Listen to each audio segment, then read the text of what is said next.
In a regular missing person case, if all goes according to plan, the police are able to find the person in question and safely return them home to their loved ones without any harm.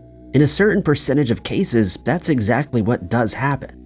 But in some unusual cases, the missing person returns home, but it's not because of a straightforward police investigation. In these rare missing person cases, twists and turns of reality make things not so simple. Sometimes the most unexpected factors can lead to a case being solved and a person returning safely. Number 5. 23-year-old TJ Baker, a young woman from New York City, had plans to finish her college degree in art in the spring of 2022. Her loved ones described her as a very sweet person who was very humble. Images of TJ's Instagram account, which have been shared by news sources, show a series of colorful digital artworks in a cartoon style, featuring women of color in whimsical and fantastical situations.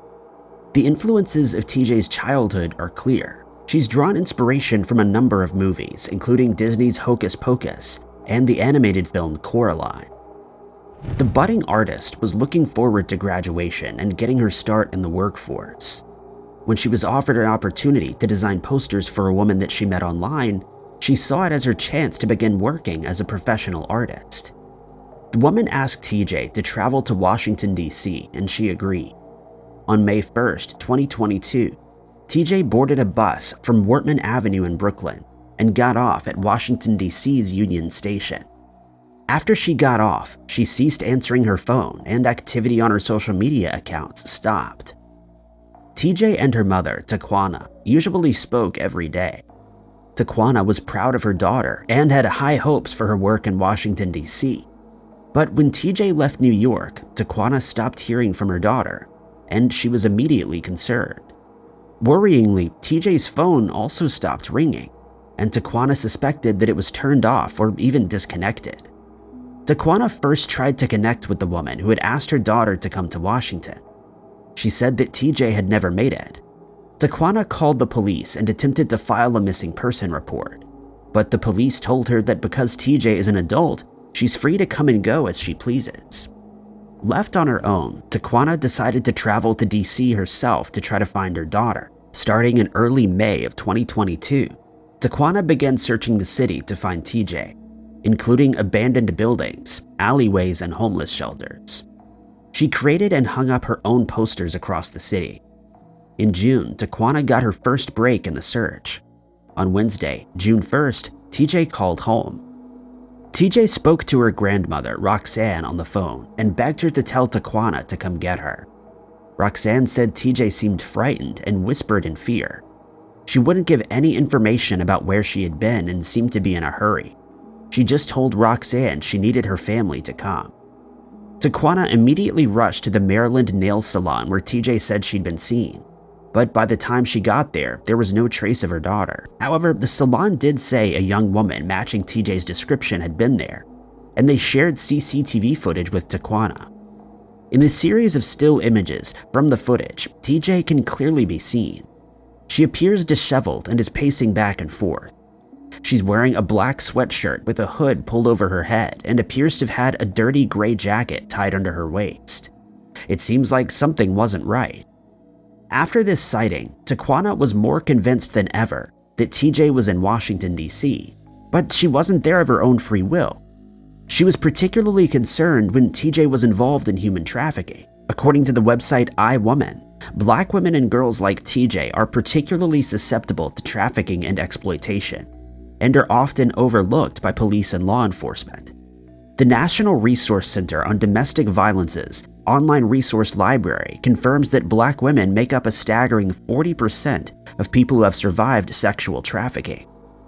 Statistics also indicated that traffickers have admitted that they believe trafficking Black women would land them less jail time than trafficking white women. Taquana was rightfully concerned for TJ, and she continued to search on her own. She was able to enlist support from political allies, including New York City Council members Charles Barron and Darlene Mealy. Both called for greater attention and accountability in TJ's case.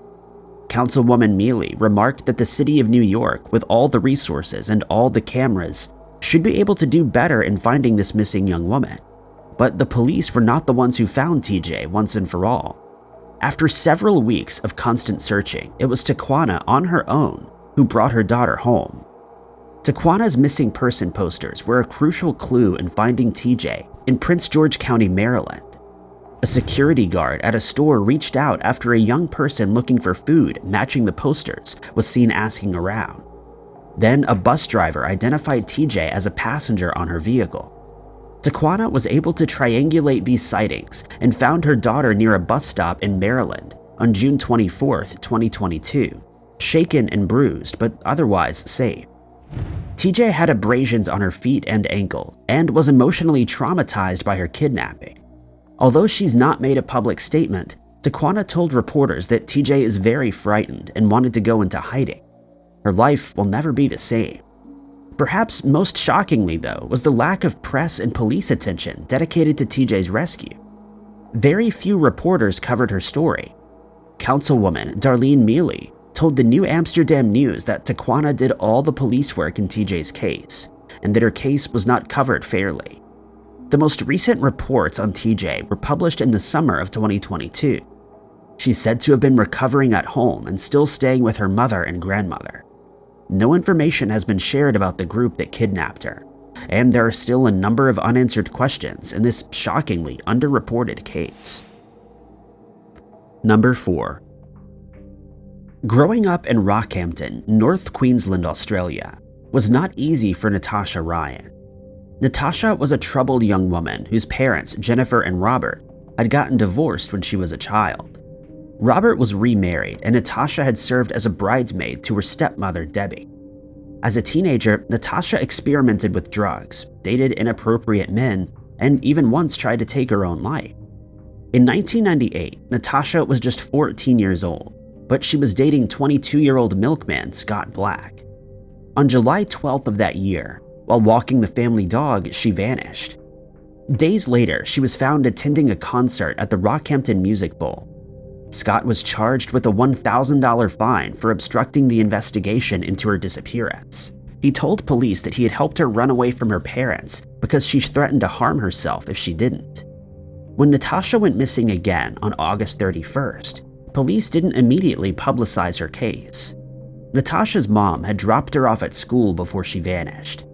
However, a witness had seen her smoking a cigarette and talking to an older man outside of a movie theater, and this seemed to support the assumption that she had run away. After nearly a month with no sightings, though, investigators were beginning to get worried. Particularly troubling was the fact that Natasha wasn't the only young woman to go missing in the small city. Beverly Lego, Sylvia Benedetti, and Julie Turner had all vanished and turned up dead in a short time period.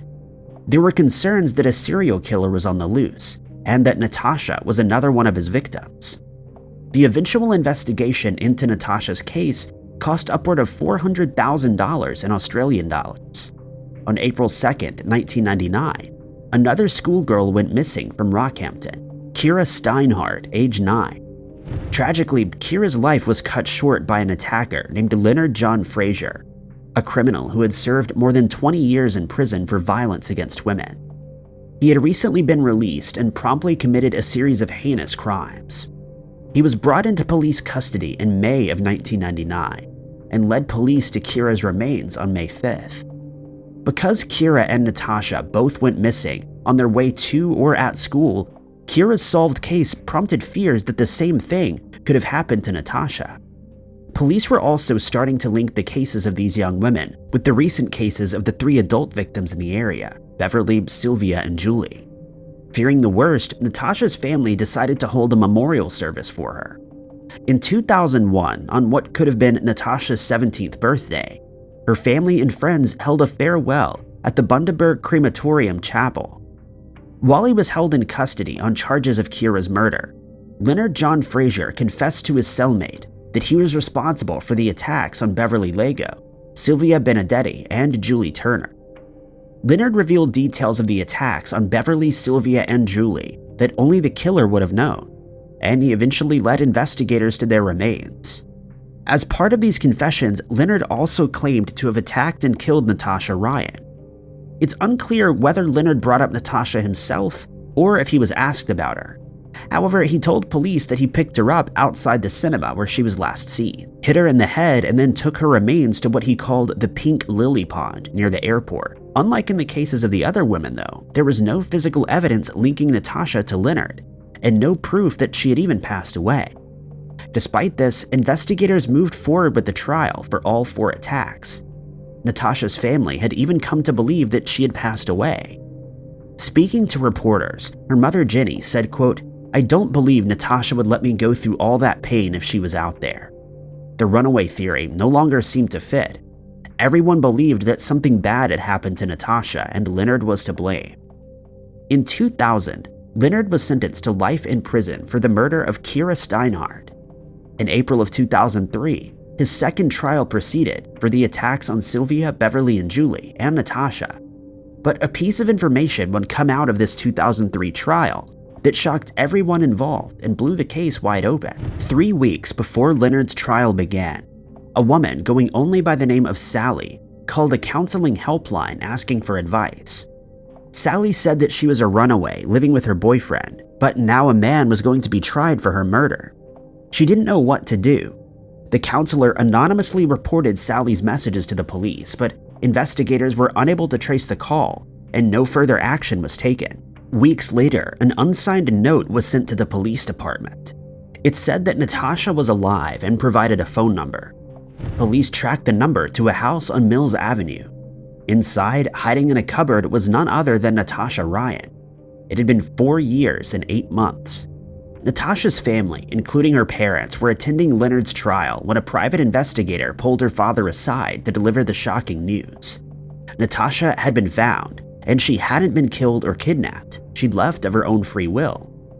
The prosecutor delivered the shocking news to the court and dropped the charges against Leonard and Natasha's case. He would still be tried and sentenced in the other 3 women's cases, but now Natasha's loved ones had a much more pressing issue. What had been going on for years that led Natasha to ignore all of their appeals to come forward? The home where Natasha was living was also occupied by her boyfriend, now 27-year-old Scott Black. It was just a few minutes' drive from where her mother lived. Although Scott worked at a nearby dairy factory, he was extremely quiet and rarely had guests over. When friends and family did come to visit, Natasha would hide in the cupboard, sometimes for hours.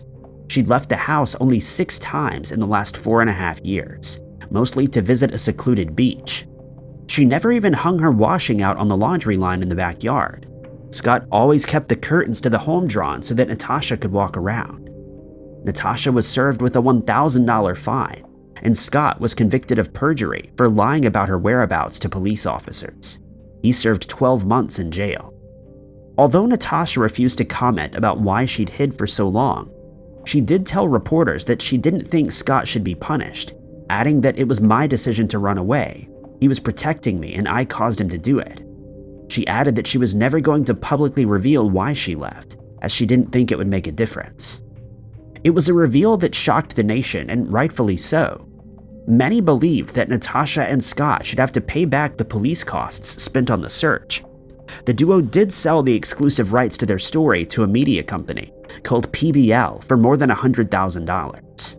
It was not reported what they did with the money, or whether they did pay the government back. In 2008, 5 years after coming out of hiding, Natasha married Scott in a small ceremony attended by 35 guests, including Natasha's mother, who said that the event was an opportunity for her daughter to start fresh. It was a shockingly normal conclusion to one of the strangest solved missing person cases reported in Australian history. Number 3. Wasam Muhammad's story is not a usual missing person case, but it is the story of a missing person that was found nonetheless. Wasam was born in Jordan in 1979 to an Egyptian mother and a Jordanian father. Jordan, a small Middle Eastern country with a population of approximately 11 million people, is a young state which became independent in 1946. Although today Jordan and Egypt are close allies, relations have historically varied between alliance and tension, particularly during the Arab Cold War in the 1950s. In the 1970s, Egypt and Jordan were in a period of formal severing and restoration of diplomatic relations between the two countries. Just a few months before Wasam was born, the Jordanian government severed relations in protest of the Israeli-Egyptian peace treaty and criticized the Egyptian country for falling into what he called an Israeli trap. Although relations were ultimately restored in 1984, the situation remained tenuous and undoubtedly contributed to the tensions between the two countries. Things were especially tough for Egyptians living abroad in Jordan, like Wasam's mother, Rita. In addition to anti-Egyptian sentiment, she was dealing with the collapse of her relationship, which had begun while she was pregnant and continued after the duo's son was born in November. Rita began to quietly think about returning to Egypt. 2 weeks after Wasam was born, he became ill and had to be hospitalized. His father, fearing that Rita would flee the country with their son, made a choice that shaped Wasam's entire adult life. He told Rita that the baby had died in the hospital. The couple ultimately divorced, and Rita quietly returned to Cairo, Egypt's capital. Wasam was raised in Jordan without his mother. When he grew up, Wasam decided that he needed to find Rita. He had very little information about her, just her name and the fact that she lived in Cairo. However, the neighborhood that she lived in was destroyed by an earthquake in 1992, effectively knocking out one of Wasam's leads. Rita was also not on social media, and Wasam had no idea if she even went by the name that she'd had in the 70s. He made several trips to Egypt, but was unable to find his mother. A private investigator that he hired couldn't find a death certificate for Rita, which gave Wasam hope that she was still alive, but there was still no trace of her. Then in 2022, one of his aunts in Jordan found some old photos from the 1970s, including some of Rita. She posted them on social media, and a friend encouraged them to share them with the Egyptian Facebook group called Missing Children. The group, which was founded in 2015, had almost 2 million Facebook followers. The group's administrator told reporters that he worked with a team of more than 7,000 volunteers to help him sift through information and try to connect missing people with their loved ones. In December of 2022, the page posted the picture of Rita with the caption, "Your son is alive and looking for you." Wasam had reportedly tried searching in the Egyptian civil registers using the name on his birth certificate with no luck, and that he'd begun searching for Rita as soon as he figured out the truth about what his father had told her. The post got over 8,000 likes, 5,000 comments, and nearly 3,000 shares. Within just 24 hours, the team was inundated with leads.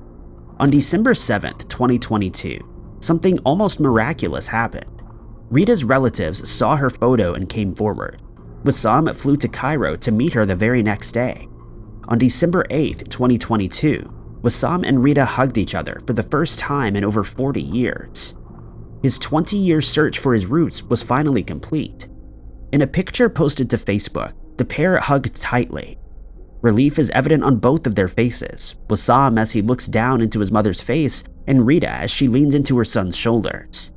It was an incredibly powerful reunion that was only made possible by the vast power of social media, connecting people across international and global boundaries. Number 2. In high school, Brandon Kearney was a star athlete who loved art and music. He played soccer, basketball, and competed in track and field. But just after he graduated, Brandon was in a car accident that left him with a traumatic brain injury. The injury vastly altered his personality and changed the course of his life. Left with constant headaches, Brandon wasn't able to hold down a job. His short-term memory was deeply affected, and his emotions felt magnified and more difficult to understand and deal with. He had a hard time being around groups of people, and the entire way he related to the world around him changed. In order to cope, he got into the habit of taking walks all around Vancouver Island in which he lived. Brandon was known as a regular on the roads in the area, and he frequently walked long distances on a whim. Because he was known to walk such long distances, it wasn't unusual for him to be out of touch with his family for short periods of time. In addition, as an adult, he was reclusive, preferring to be on his own. His brain injury made it difficult for him to interact with people, and he had a very strong understanding of right and wrong that limited his social skills. For example, in one incident, when Brandon was returning from church, he got into an altercation with the man who Brandon reported approached him from behind and grumbled something. Brandon hit the man with the Bible, knocking him down. Because of this and other interactions, Brandon was known to law enforcement in Port Alberni. He was also recognizable for the headband that he always wore, which he said was inspired by the movie The Karate Kid. According to Brandon's uncle, Mark, he wore the headband daily because he believed that if people thought he was the Karate Kid, they would leave him alone and he wouldn't get in fights. Because Brandon was such a loner, when the 31-year-old first went missing in September of 2017, it took weeks for his absence to set off alarms. In early October, though, he missed a scheduled appointment with his probation officer, which was highly unusual. When his family visited his apartment, they discovered that Brandon's cell phone and the backpack that he took on walks were both missing.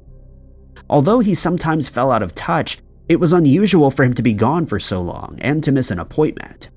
His family quickly reported him missing. From the start, the number of leads in Brandon's case were limited. His bank card was used to make 2 purchases about 150 kilometers east of Vancouver in October. But the security footage was not clear enough to verify whether or not the person using the card was Brandon. After that, there was no trace. The young man seemed to have vanished. Brandon's family believed that he didn't have the ability to care for himself on his own, and they were worried about what might have happened. According to a forensic psychologist named Patrick Bailey, who spoke with the Toronto Star in 2018, it isn't uncommon for people with mental health disabilities to disappear for stretches of time, for a range of reasons. But Brandon's prolonged absence and the lack of contact was concerning.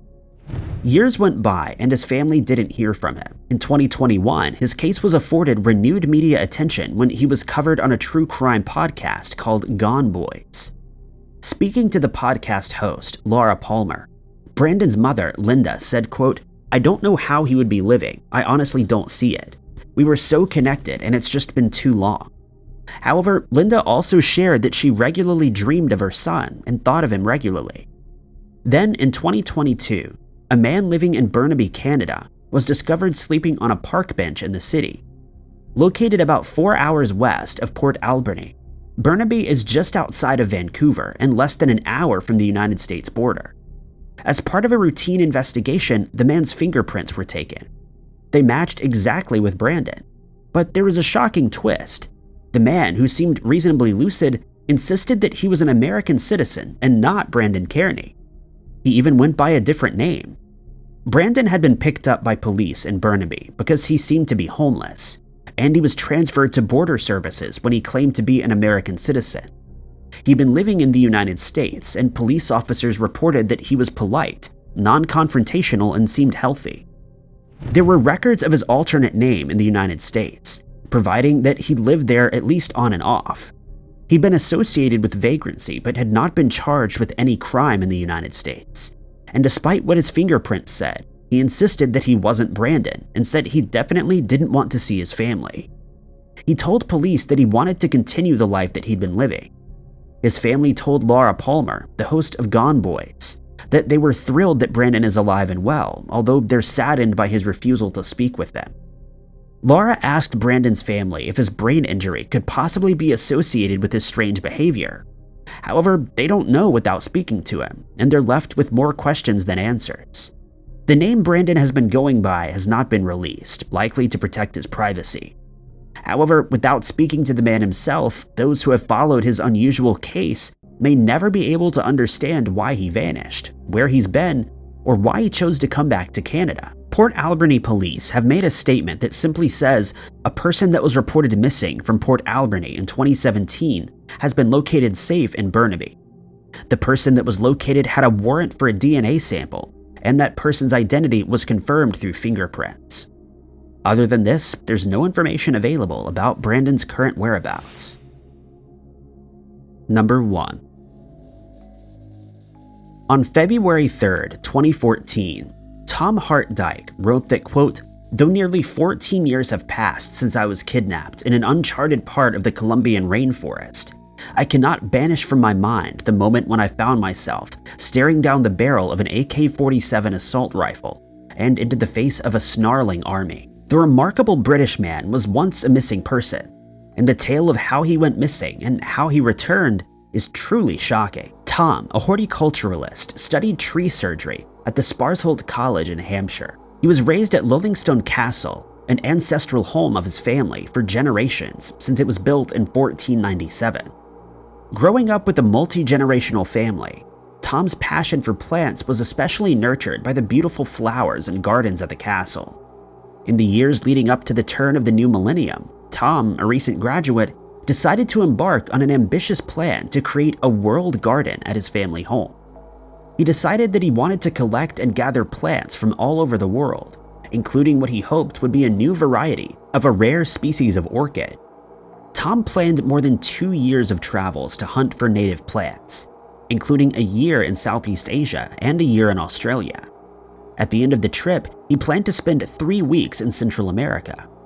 While in Mexico in 1999, Tom met another British backpacker, a man named Paul Winder. Paul, a merchant banker, was a few years older than Tom, and he told the younger man that he had plans to visit the Darien Gap in the new year. The pair went their separate ways but met again in Guatemala on Boxing Day, and Tom decided to accompany Paul on the adventure to the remote swampland, sometimes known as the Suicide Gulch. The 50-kilometer-wide Darien Gap is so named because it's a break in the Pan American Highway, a road network which stretches across the Americas. The Gap is a region of South Panama that borders Colombia, and it consists of dense rainforests, steep mountains, and treacherous swamps. Temperatures in the Gap can reach as high as 95 degrees Fahrenheit, and it's one of the wettest regions in the world, with frequent landslides and high humidity.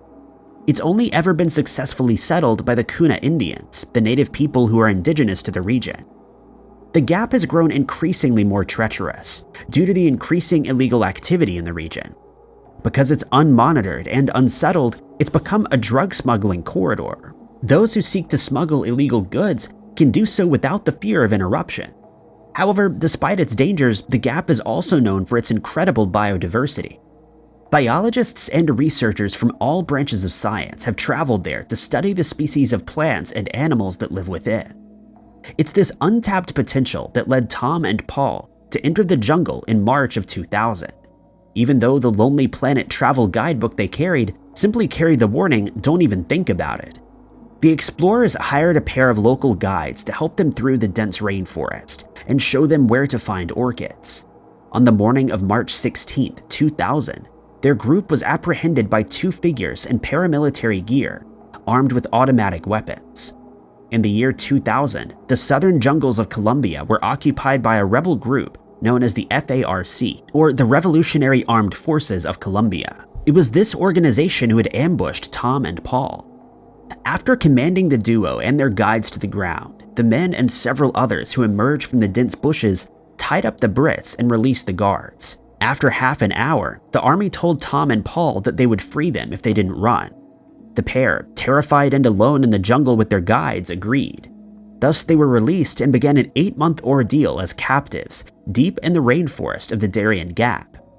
Tom and Paul were ordered to write ransom notes for $5 million each, and each man knew that it was an impossible sum for their families to produce. Still, they sent them off with the hope that at least their families would know that they'd been captured. Even if the notes reached their destinations, rescue would likely have been impossible. The army moved their captives daily, dragging them from one camp to another.